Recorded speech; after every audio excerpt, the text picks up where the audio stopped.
So inhaling, you tuck your toes under, and on your next exhale, you're going to float your knees off the floor, keeping the knees gently bent. We're not going to fully straighten the legs just yet. We're still warming up, so make sure the ears are alongside the biceps, big toes no more than a couple of inches apart, middle toes parallel. As you inhale, come onto the balls of the feet, and then as you exhale, you're going to slowly straighten one leg at a time, alternating as you do this.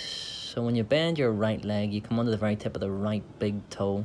Same thing on the left hand side. Get a big stretch in the back of one leg and then the other.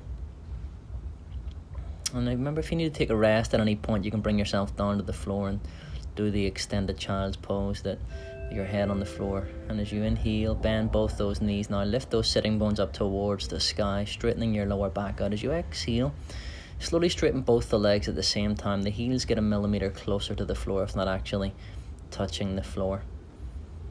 And on the next inhale, you're going to just stay here and take a few breaths. As you exhale, lift your shoulders away from your ears and lengthen the back of the neck. So on the next inhale, you look forward, come onto the right fingertips and step the right foot forward as much as you can. You bring the back knee down after the first step, and if you need to bring that foot forward to make sure that the knee is directly over your ankle, then do that, right? And you sweep the nose towards the horizon, and you lift the heart whenever you're ready. And you can loosen up in the neck and the shoulders.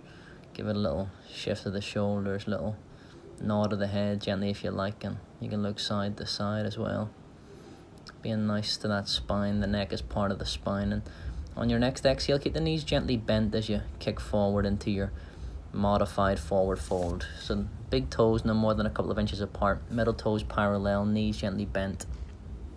The stomach's on the thighs here, so you're trying to stretch gradually the entire back of the body, not just overstretching in the one part of the back of the body. So if your stomach's not on your thighs, be honest with yourself and bend your knees more till the stomach's on the thighs. Do whatever you want to do with your hands and arms here. Want to hang out instead of stressing out. And on your next inhale, of course, remember also, if your hands are not flat on the floor, you can hold onto the backs of the heels or the calf muscles. That's okay. And on your next inhale, you step back with the right foot.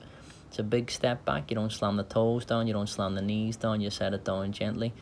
Don't rush the head up, the knee. Check this left knee is directly over your left ankle. And again, you can loosen up in the neck and the shoulders. Don't slump forward. So we're not letting ourselves slump and collapse. We're opening and lifting out of this position with the chest lifted away from the thighs.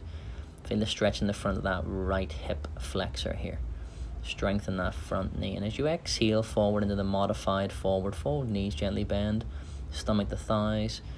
Hands either flat on the floor with tips of fingers level with tips of toes, or hold onto the backs of the calves or the heels. And you can nod the head, shake the head, loosen up. See how nice it is just to let the head be heavy and hang loose. And just stay here for a few breaths.